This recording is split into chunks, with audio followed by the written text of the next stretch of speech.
কখনো কি ভেবেছো যে কেন তোমার জীবনে এত বেশি কষ্ট আসে? কেন তোমার রব তখনই তোমাকে একা করে দেন যখন তোমার অন্য কারোর প্রয়োজন পড়ে? তুমি দোয়া করো, তুমি কাঁদো, কিন্তু কোনো উত্তরই আসে না। আর তুমি মনে করো যে আল্লাহ হয়তোবা তোমার কথা শুনছেন না।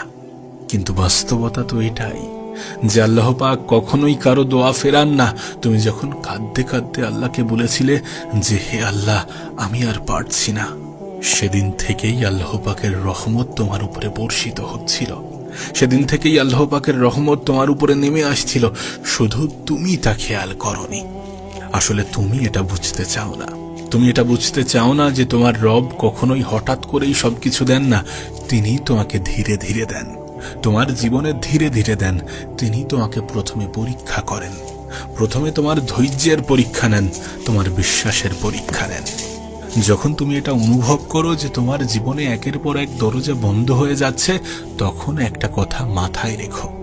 যখন তোমার জীবনে একের পর এক দরজা বন্ধ হয়ে যায়, তখন তোমার রব এমন এক দরজার দিকে তোমাকে নিয়ে যেতে চান যেটা সব থেকে বড় সমাধান, যেটা তোমার জীবনকে সহজ করবে।